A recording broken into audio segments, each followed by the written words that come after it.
Só que o Bernardo é um tipo de TDAH que foi difícil de diagnosticar porque ele não é nem um pouco desatento. A médica falou para nós que ele era um TDAH do tipo predominante hiperativo impulsivo. Então, ele poderia ser TDAH sem ter a desatenção. Então, ele fica muito arredio, ele fica muito irritado, ele fica muito estressado.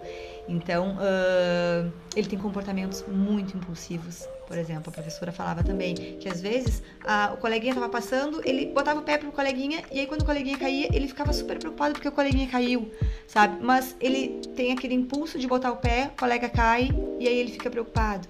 Então a gente começou a perceber que realmente ele estava tendo muitos prejuízos, assim. A gente buscou novamente informações, né? E a neurologista na época que a gente levou ele falou que parecia assim um TDAH, mas ele tinha outras questões muito fortes sensoriais.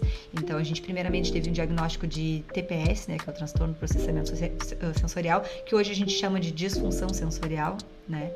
Que, por exemplo, ele não conseguia ficar sujo de areia, ele, como eu falei, não conseguia ficar sujo, a água caindo na cabeça dele incomoda, eu não conseguia pentear o cabelo dele, tinha que botar muito condicionador, por exemplo, para pentear o cabelo. Então, todas essas questões sensoriais, primeiro ele foi diagnosticado com isso.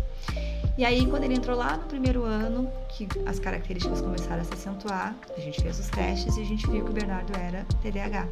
Só que o Bernardo é um tipo de TDAH que foi difícil de diagnosticar porque ele não é nem um pouco desatento, nem um pouco. Se tu quer lembrar alguma coisa em casa, tu pede pro Bernardo, tu diz assim, meu filho, me lembra de tal coisa. Ele vai te lembrar de tal coisa. Ele lembra de coisas de quando ele tinha 2, 3 anos, por exemplo, né? Então, na minha cabeça, o TDAH era desatenção.